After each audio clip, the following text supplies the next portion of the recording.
पिछले दिनों एक डॉक्टर की बीवी का ऑपरेशन था, तो डॉक्टर ने खुद ही ऑपरेशन करने का फैसला किया।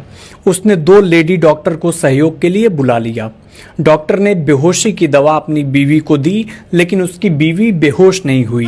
फिर उसने बेहोशी का इंजेक्शन लगाया, फिर भी उसकी पत्नी को कोई असर नहीं हुआ। तब डॉक्टर ने तेज क्लोरोफॉर्म सुंघाने का फैसला किया। तभी डॉक्टर की बीवी बोली, तुम कुछ भी कर लो, जब तक तुम्हारे साथ ये दोनों रहेंगी मैं बेहोश होने वाली नहीं हूं।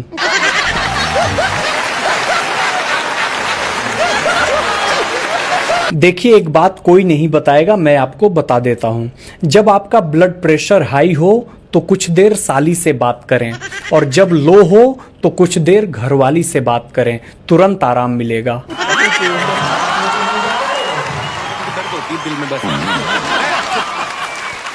एक बार एक नानी ने अपने पोते से कहा, सो जा डिप्लोमा सो जा।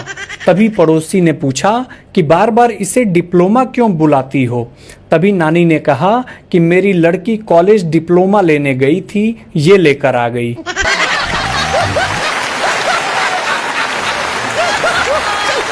एक बार एक दोस्त ने दूसरे दोस्त से कहा कि अगर पति पत्नी का रिश्ता 7 जन्मों का है तो अभी कौन सा चल रहा है और कितने जन्म बाकी हैं कैसे पता चलेगा। तभी दोस्त ने कहा कि जब पत्नी कहती है कि मैं तुम्हें समझ ही नहीं पा रही हूं कि तुम क्या चीज हो, तो समझो पहला चल रहा है। और यदि वो कहे मैं तुम्हें सिर से पांव तक अच्छे से जानती हूं, तुम्हारी एक एक रग से वाकिफ हूं, तो समझ लो ये 7वां जन्म है। स्त्री 1 की तुलना में स्त्री 2 ने लगभग 2 गुना अधिक बिजनेस किया है।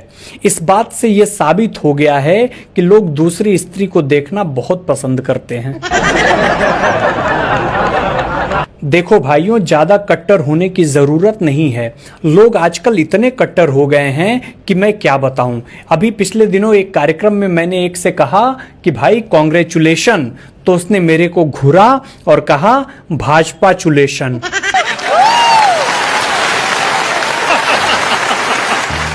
एक दोस्त ने दूसरे दोस्त से कहा कि तुम्हारी शादी के पहले और शादी के बाद तुम्हारे जीवन में क्या अंतर आया।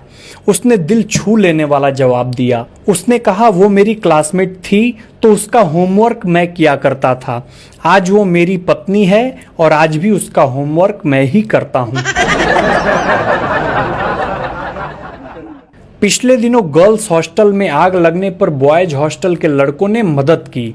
टीवी पर खबर आई, आग पर काबू पा लिया गया है। लड़कों पर काबू पाने की कोशिश जारी है।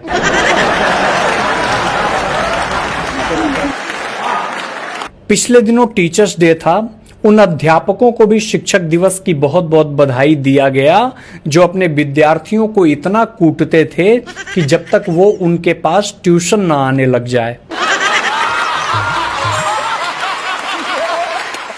जिसको पतला होना है, सबसे अच्छा योगा मैं आपको बताता हूं।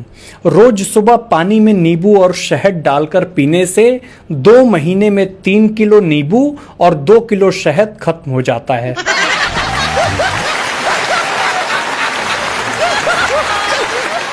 देखिए, जीवन में आपको पहली गुरु माँ मिलेगी।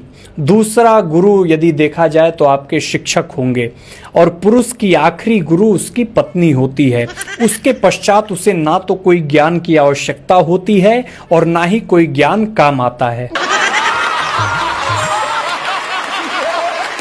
पहले 5 ही छोड़ना मुश्किल था, अब भाई साहब 10 हो गए। पहले थे काम, क्रोध, लोभ, मोह, अहंकार। अब हो गए काम, क्रोध, लोभ, मोह, अहंकार, फेसबुक, इंस्टाग्राम, ट्विटर, यूट्यूब और व्हाट्सएप।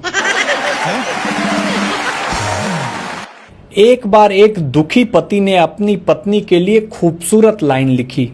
उसने लिखा कि नस नस में हो तुम, बस बस में नहीं हो तुम। पति पत्नी में हो रहा झगड़ा पति के एक वाक्य से रुक गया। सुंदर हो इसलिए कुछ भी कहोगी क्या?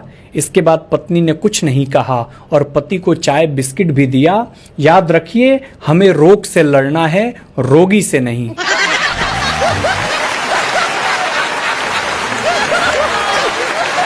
हिंदुस्तान की सबसे देशभक्त कौम शराबियों की है। कितना भी टैक्स बढ़ाओ, बेचारे बिना विरोध के शराब खरीदते हैं। देश की तरक्की में इनके योगदान को नमन है। शराबियों से ज्यादा शिष्टाचारी कोई नहीं होता। पैग अगर तबीयत से लग जाए तो टकराई हुई भैंस को भी बहन जी सॉरी बोलकर आगे बढ़ जाते हैं। एक बार एक पति ने पत्नी से कहा कि तुम मायके जाती हो तो कैसा महसूस करती हो। पत्नी ने कहा, हम औरतों की उम्र 45 क्यों न हो, मायके में पैर रखते ही 16 की उम्र वाली फीलिंग आ जाती है। पति बोला, ओ अच्छा। पत्नी बोली, तुम कहो तुम्हें ऐसी 16 की उम्र वाली फीलिंग कब आती है। पति बोला, बस हमारा भी वही, जब तुम मायके जाती हो।